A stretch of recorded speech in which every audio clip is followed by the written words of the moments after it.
दम तोड़ चुकी है लाशें, दम तोड़ती हुई लाशें। पल पल बढ़ती चिंताएं, अंबार लगाती हुई चिताएं।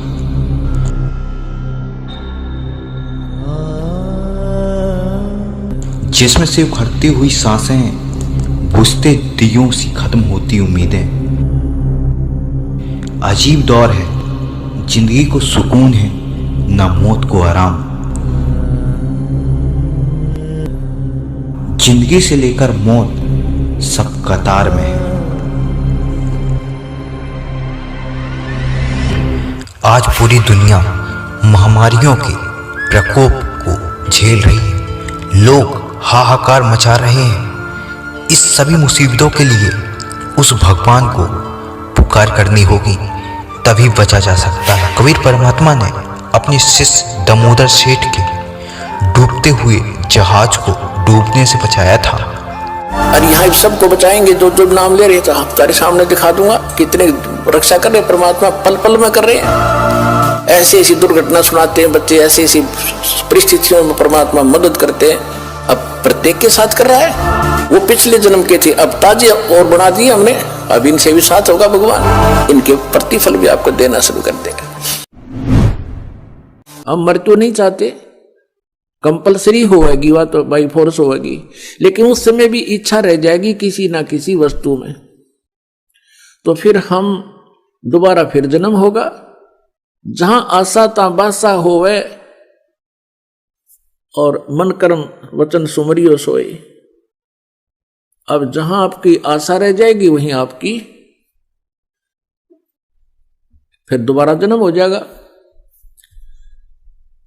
तो यहां परमात्मा हमें क्या बताना चाहते हैं कि जैसे आपके ऊपर कोई किसी प्रकार का भी कष्ट है, जैसे कोई प्रारब्ध में आपका दुख आ गया है और जिससे आप परेशान हो, आप यहां आ गए हो, परमात्मा अपने हिसाब से आपका वो बाधा दूर करेगा।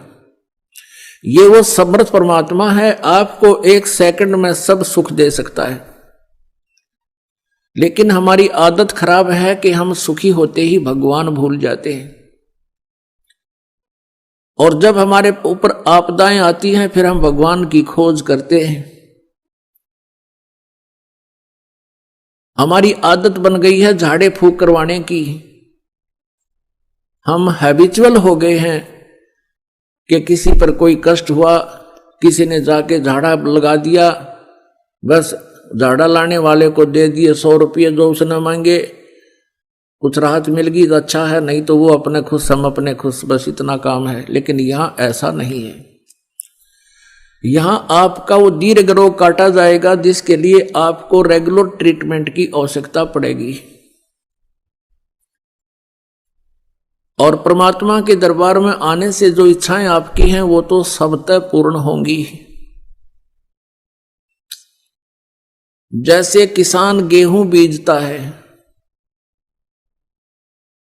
अपने आत्माओं आप इस तत्व ज्ञान से परिचित होजिए।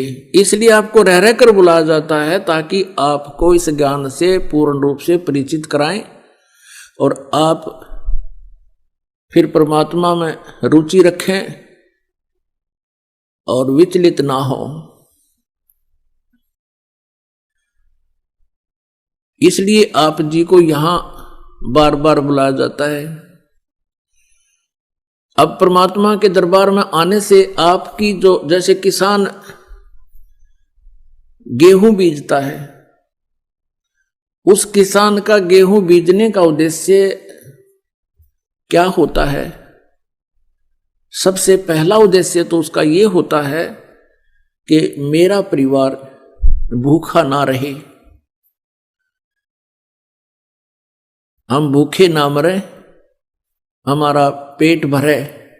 उसके बाद अब जैसे इस उद्देश्य से ही गेहूं बीजा जाता है,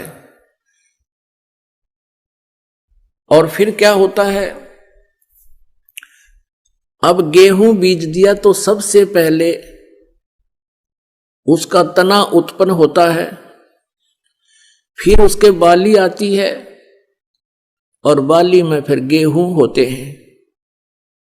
पहले पौधा उगता है, तो जो पौधा होता है वो भूस बनता है, और बाली में जो गेहूं होते हैं वो जीवनदाता अन्न होता है।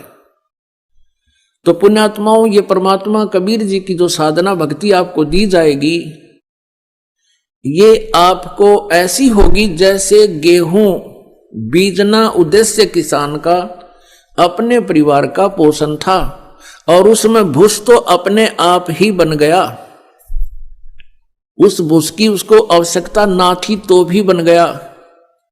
तो पुण्यात्माओं, जो इच्छाएं आप इधर उधर लिए फिरते थे महापुरुषों के पास, संतों के पास, और वो आपकी भी पूर्ण नहीं हो पा रही थी, ना हो सकती थी, क्योंकि वो संत जिस परमेश्वर की भक्ति करते हैं, जिन देवताओं की साधना करते हैं, वो संत, वो भगवान, उनके देवता आपके प्रारब्ध में परिवर्तन नहीं कर सकते, आपके ऊपर आने वाले संकट का निवारण नहीं कर सकते। और आप वहां धनी बनने के लिए जाते थे या किसी कष्ट निवारण के लिए जाते थे, वहां आपको कोई लाभ नहीं हुआ और ना ही होना था। तो जैसे किसान का उद्देश्य गेहूं बीजना अपने परिवार का पोषण था, और भूस का कमरा वैसे ही भर गया, जिसकी उसको इच्छा नहीं थी लेकिन तो भी मिल गया। पहले भूसा ही तैयार होता है। तो पुण्यात्माओं, आपका उद्देश्य यहां पर जन्म और मृत्यु का रोग कटवाना ही होना चाहिए। आपको जो साधना दी जाएगी, उस साधना में आपकी संसारिक इच्छाएं जो आवश्यक होंगी, और आपके संकट निवारण तो उस भूस की तरह अपने आप ही, ना चाहते हुए भी परमात्मा वो निवारण करेगा, और धन आपको ऐसे देगा जैसे उस गेहूं के भूस तो पहले ही तैयार होना शुरू हो जाता है। अब इस बात को आप गहराई से सोचना।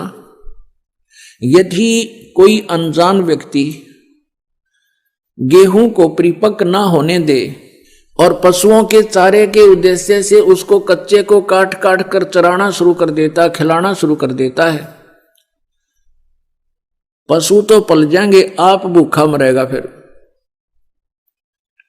तो कहने का भाव ये है कि आप जी यहां जो मांगने आओगे, वो क्या मांगोगे? मोक्ष। आपका उद्देश्य मोक्ष हो, और उस मोक्ष के साथ साथ आपको जो संसारिक सुविधाएं आपको चाहिएंगी, आपके भाग्य में ना होगा तो भी भगवान देगा। आपके भाग्य में कोई आपत्ति होगी, मालिक वो नहीं देगा।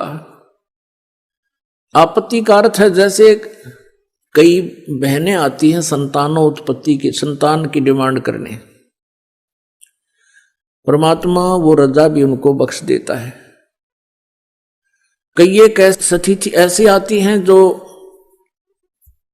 परमात्मा की रजा होती है, लेकिन प्रार्थना करते हैं, आते हैं बहन बेटियां कि ऐसे ऐसे जी हमारा गर्भ गिर गया। हम उनको सांत्वना देते हैं, बेटी भक्ति करो, परमात्मा पर विश्वास रखो, फिर ठीक हो जाएगा। फिर भी वो प्रार्थना करती हैं 6 महीने साल के बाद कि जी दूसरा भी ऐसे ही खराब हो गया। तो उनको ये तत्व ज्ञान ना होने से वो बहुत विचलित हो जाते हैं और भगवान से दूर चले जाते हैं। और मान लीजिए वहां उनको कृपा हो भी जा, कोई संतान उसके ठीक ठाक उत्पन्न होगी और वो संतान उसकी दुश्मन हो जाए आगे चलकर। दुश्मन कैसे हो जाते हैं? जैसे एक लड़के का विवाह हुआ, विवाह होने के बाद उस लड़के ने अपनी पत्नी को मारा पीटा दहेज के बारे में, उस लड़की ने आत्महत्या कर ली। वो माँ भी, बाप भी, बेटा भी और बहन भी सारी जेल में।